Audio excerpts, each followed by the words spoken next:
Steam has just done something that is not only interesting, but means something for consoles, and could be actually a good thing. Now, for most of you that do not know, Steam has recently done something that is not only unique, but means a lot for a lot of gamers, because this can actually be a good option. This could actually be a big threat to maybe Xbox, but mostly PlayStation. So without further ado, let's actually talk about what is happening. Now first, we all know about the Steam Deck, one of the most well-known handheld consoles out there, and basically started the whole new trend of handheld consoles coming from Asus, Logitech, and every other brand out there.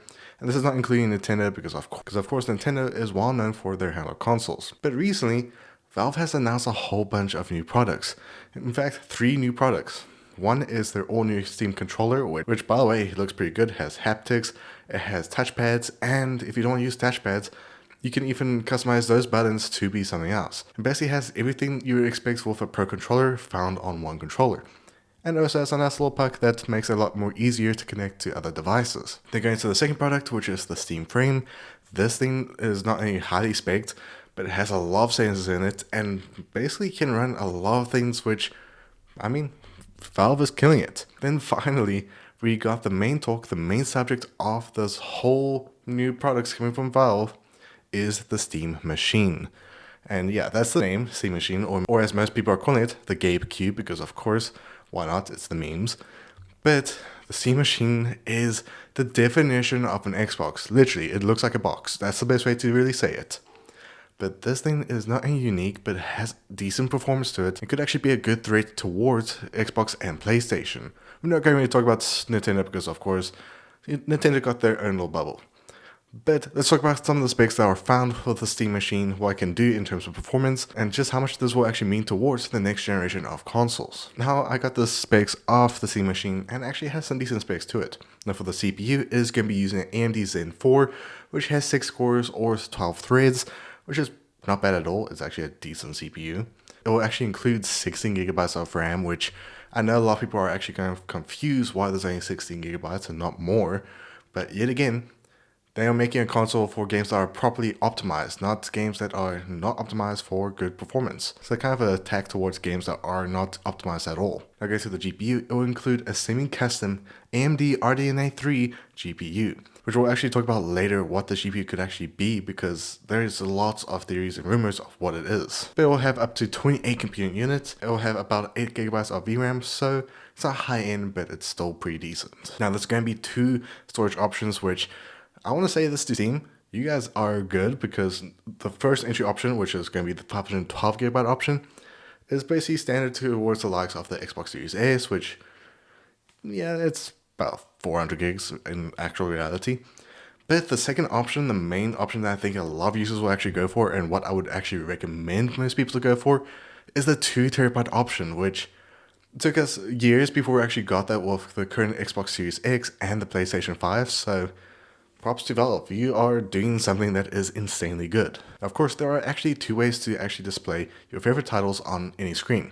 It'll be using either the DisplayPort 1.4 or HDMI 2.0, which, yes, people might be asking, why is it not 2.1? Apparently it is pretty close to 2.1, but it's not authorized to be 2.1, so you can still kind of get good performance, but the best way to really say it, it didn't really make the cut. Now going to the ports of the Steam Machine, there are 2 different IOs. Now the front IO, which is, first of all, the front looks pretty good, but the front IO includes 2 USB 3.0 Type A ports and a micro SD card slot, which I'll definitely say this, if they can allow you to record content on the Steam Machine, I'm definitely going to buy it, but that is a theory, I'm hoping it might be true. But going to the rear IO, there is quite a lot more. You'll get 2 USB Type A ports that are 1 USB Type C port that can go up to 10 gigabits per second, and 1 Ethernet port that can go up to 1 gigabits per second, which is not too much, but yet again, it's actually pretty decent. And currently, by the time of recording, there is no confirmation of pricing just yet, but we'll talk about what the pricing is being speculated to be. Now, earlier I did say I was going to talk about the GPU and what we can actually expect from this GPU. A modified Radeon 7000 series GPU, which is being speculated to be either the RX 7400, which was recently announced earlier this year, or one of the most well-known budget GPUs that most people go for, which is the RX 7600. Now, you're currently thinking to yourself, what is the performance that we can get when it comes to gaming? Now, what has been claimed by Valve so far is you can get up to 4K 60 FPS, which yes, I know a lot of users will actually be a bit upset about that, but do keep in mind, it does depend on the game you are going to be playing, especially if they are properly optimized. But of course, so far, that's one of the downsides I think a lot of users might look at, because of course, by the time of recording, majority of your consoles with the Xbox Series X and PS5 can do 4K and 120 FPS. Now, what does this mean when it comes to consoles? Because of course, Xbox and PlayStation are both speculated to be releasing their next-gen consoles sometime in 2026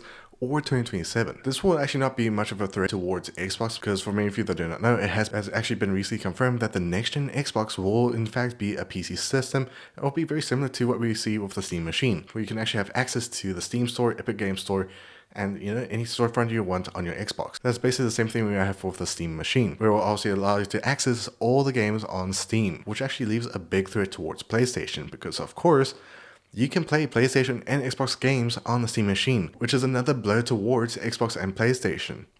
So at the end of the day, this could actually be a big threat towards PlayStation and Xbox, because you can now access all that on one system. And this system looks not only really good, but the size is apparently very small, and there is so much uniqueness to this console. And many are actually already saying this, but the Steam machine is basically classed as the PC 2.0, which I think that's a valid statement for a lot of people to actually call it. And I do want to say this before we actually conclude the video. The power supply that is currently found in the Steam machine is only 200 watts, which means this will also be more power efficient compared to the next gen consoles. This is going to be a very interesting year coming in 2026 to see what this thing can do in terms of gaming performance, and also to us to see if Steam did a really good job when it came to making this new console, because let's be honest, this is going to be a dream come true for a lot of users, especially for users that are wanting to have something that is almost a PC type of system in their living room and play Steam games, instead of obviously using a Steam Deck. But otherwise, do let me know in the comments below. What do you think of the Steam machine, and do you think you'll go for it? Because so far, speculations for pricings are between $500 and $600, and if that is true, this might be a good console to go for. But I hope you guys enjoyed. See you guys next one. Be safe as always, and have a good day. Bye.